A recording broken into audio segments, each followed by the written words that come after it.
Morning guys. Very nice weather, very sunny. It's just 9 a.m. Napakaliwanag. So nagbibiak ng nyog ang aking pamangkin. Mahal kayo karon ng ano no? Kupras. Guys, grabe ang mahal-mahal pala ngayon ng kilo ng kopra. 50 daw. Asa man na yan? Kaya pakaswerte ng magkukupra ngayon kasi napakamahal. So ito yung tanawin dito sa aming backyard. O diba nice? Farm view. Say hi to the vlog, Noy. O diba ang ganda ng panahon. Yan ang aming bahay dito sa likod. Sira. And dito. Yara? So guys, merong laman yung yung niyog. Gusto kong kumain ng Ya, dirty yang kamu. So ito. It's called buha. Wah. Tamis man. Sarap man. Pwede na, pero namin gidang gagmay, no? Gamay ang gagmay.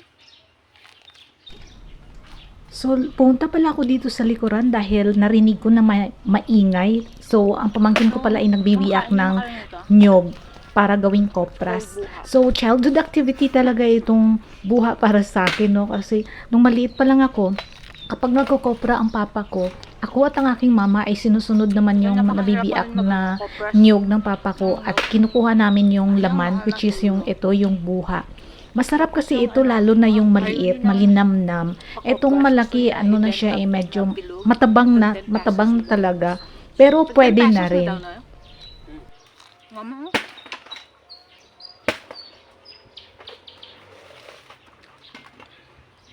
Paon mo din ang tawin. Paon ko yung kahoy. Ay, malitso na pod ka? Yatong. Kanay, kang kanay. Dako na? Hindi, tama na. Tama na.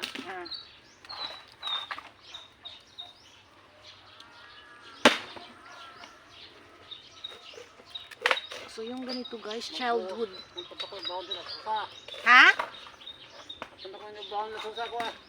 Kain na lang lain, buhos at pabuhos na lang, manam na pitkot. Napailing to kalublak. Yan napit. Tapos kubit. Pinit kanal. Tapos pag na yung bang, biga. So guys, childhood activity talaga to. Nang maliit pa ako, tapos yung bata ko pag magkukopras, kain kami ng mama ko ng ganito.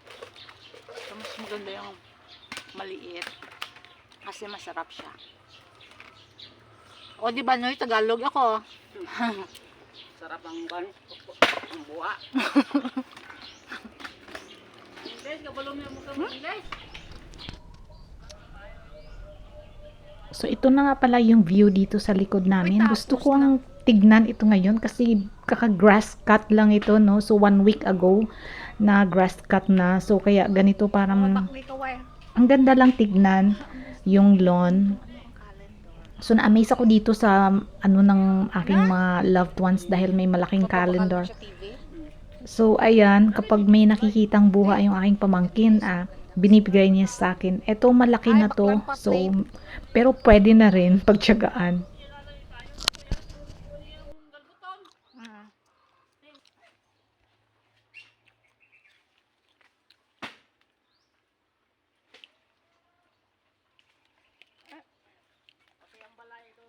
Ito maganda.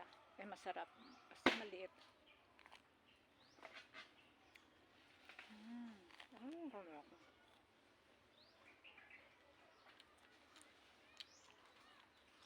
Ito, naman ko pagkaon na umurot kanina. Surod ko slupin. Dabong ko. Dako man. Ay. Gamay yun na.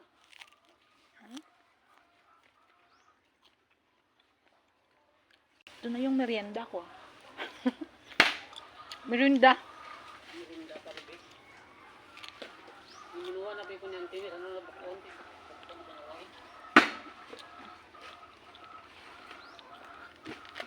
Oo, kasayang ang init. Itong mga nagligad nga adlaw, pati kainit.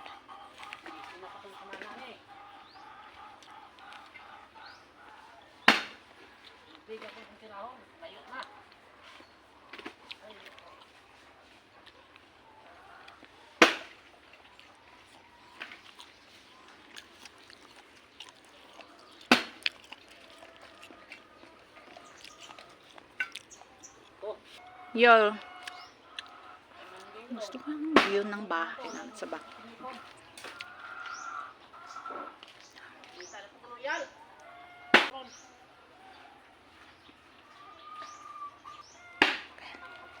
So maglalaban naman ako.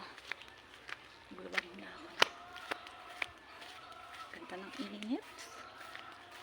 Very nice weather. Yan. Isa lang naman yan.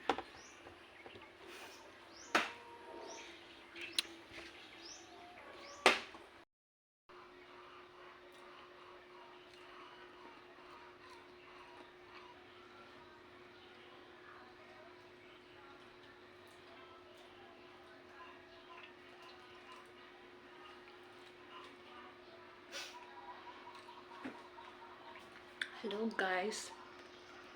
So itong kamote na kinakain ko pala, no. Ayan, oh. Ano to siya? Yung laman ng kamote tops. Meron kaming green tops na kamote tops doon sa likod. Doon banda sa pinagkukuprasan. As in marami talaga, mataba. So ang dami-dami, pero parang hindi ko ako kumukuha doon ng ng panggulay kasi nga malapit sa basurahan. So ngayon na pala yun, pinaalis ng pamangkin ko, kamote tops. Tapos ito yun, oh, may nakuha doon na laman. Marami ha. Ito, oh. Tapos may binigay pa ako iba doon sa pamangkin ko na nagkukopras, nagbibiak ng kopras. Tapos ito na yung kinakain ko, kakaluto lang. Hindi siya matamis, pero okay lang. Masarap siya. Yummy. Fresh talaga. Kasi nga, kanina lang to hinarvest eh. So, I'm so happy. Ang sarap ng merienda ko.